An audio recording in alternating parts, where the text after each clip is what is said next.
కొన్ని సినిమాలు థియేటర్లో సత్తా చాటుతాయి, మరికొన్ని సినిమాలు ఓటీటీల్లో దూసుకెళ్తాయి. కానీ ఇంకొన్ని చిత్రాలు మాత్రం థియేటర్లో కాసుల వర్షం కురిపించినా కూడా ఓటీటీలోకి ఎప్పుడు వస్తాయా అంటూ ప్రేక్షకులు 1000 కళ్ళతో ఎదురు చూస్తూ ఉంటారు.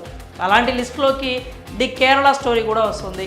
ఈ మూవీ థియేటర్లో సృష్టించిన కలెక్షన్స్ సునామీ అంతా ఇంత కాదు. కానీ ఎప్పుడెప్పుడు ఓటీటీలోకి వస్తుందా అని సినిమా లవర్స్ ఎదురు చూస్తున్నారు. అయితే ప్రేక్షకులను మరింత నిరాశకు గురి చేస్తూ ఈ మూవీ ఓటీటీ రిలీజ్ పలుమార్లు వాయిదా పడుతూ వచ్చింది.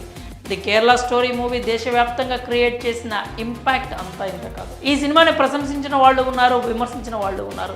థియేటర్లో ప్రదర్శించకూడదు, బ్యాన్ చేయాలంటూ డిమాండ్ చేసిన వాళ్ళు కూడా ఉన్నారు. అయితే అన్ని అవరోధాలను దాటుకొని ఈ మూవీ 2023 మే 5న థియేటర్లో విడుదలైంది. మంచి పాజిటివ్ టాక్తో బాక్సాఫీస్ వద్ద కోట్ల వర్షం కురిపించింది. కేవలం 20 కోట్ల బడ్జెట్లో తెరకెక్కిస్తే ఏకంగా 300 కోట్లకు పైగా కలెక్షన్స్ రాబట్టి అందరినీ అబ్బురపరిచింది. థియేటర్లో స్ట్రాంగ్ మౌత్ టాక్ సొంతం చేసుకున్న ఈ మూవీ ఎప్పుడెప్పుడు ఓటీటీలోకి రిలీజ్ అవుతుందా అని సినిమా లవర్స్ అంతా ఎదురు చూశారు. ఈ సినిమా ఎన్నిసార్లు ఓటీటీ రిలీజ్ అవుతుందని చెప్పినా కూడా అది రిలీజ్ కాలేదు. దాదాపు 10 నెలలుగా వస్తుంది. ఇప్పటికీ ఓటీటీలోకి రాకపోవడంపై ప్రేక్షకులు నిరాశలో ఉన్నారు. కానీ ఎట్టకేలకు ఈ movie official OTT release date అయితే వచ్చేసింది.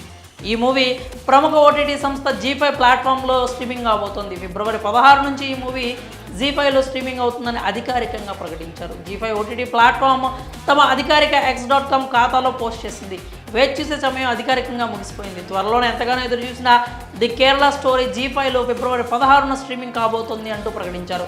ఈ మూవీని తెలుగులో కూడా రిలీజ్ చేయాలంటూ సోషల్ మీడియాలో రిక్వెస్ట్లు పెడుతున్నారు. నెటిజన్స్ అభ్యర్థనను సరైన టీంకి పంపుతామంటూ జీ5 ఓటీటీ సంస్థ రిప్లై ఇచ్చింది. మరి ఎంతగానో ఎదురు చూసిన ది కేరళ స్టోరీ మూవీ ఓటీటీలోకి వస్తున్న